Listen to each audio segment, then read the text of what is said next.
बिस्मिल्लाहिर्रहमानिर्रहीम, अस्सलाम वालेकुम। क्या हाल है आप सबके?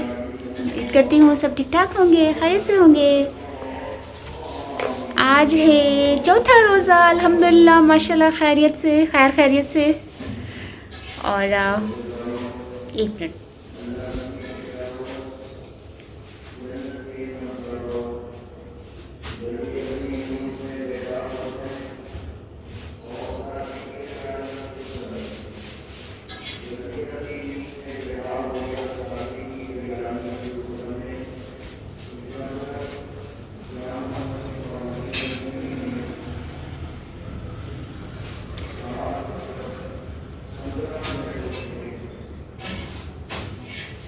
4:15 हुए हैं। अभी मस्जिद में भी ऐलान हुआ है, ठीक है, तो मैं इसलिए खामोश हो गई थी। तो 4:15 हुए हैं और सहरी का टाइम है इस वक्त। आज है संडे 26 मार्च। आज है सहरी, बड़ी ज़बरदस्त, बड़े मज़े के सालन, बड़े मज़े के नहीं, बड़े मज़े का सालन एक है।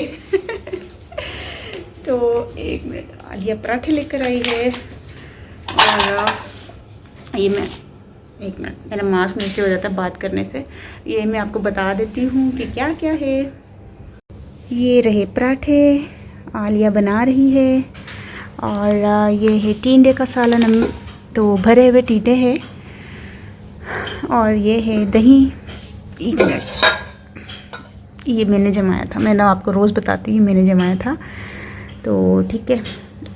ये पराठे, ये शक्कर, पानी का जग, पानी, बस सिंपल सी, ठीक है। अच्छी थी ना सहरी, बड़े मज़े की, है ना? तो ठीक है, अभी मैं शुरू होने लगी हूँ खाने, क्योंकि 5:15 बंद हो जाएगा। अभी टाइम हुआ है 4:15 से 2-3 मिनट ऊपर हो गए हैं, ठीक है, 20 मिनट होने वाले हैं। और मुझे 5-6 मिनट लगेंगे खाना सहरी करने में, ज़्यादा देर तक नहीं मैं खाती। और मैं जल्दी कर लेती हूँ, हालांकि 5:15 का टाइम है बंद होने में, और उससे आधा घंटा पहले तक तो मैं खा के फ्री होकर बैठी होती हूँ। तो ठीक है, मुझे इजाज़त दीजिए, ओके, अल्लाह हाफिज़।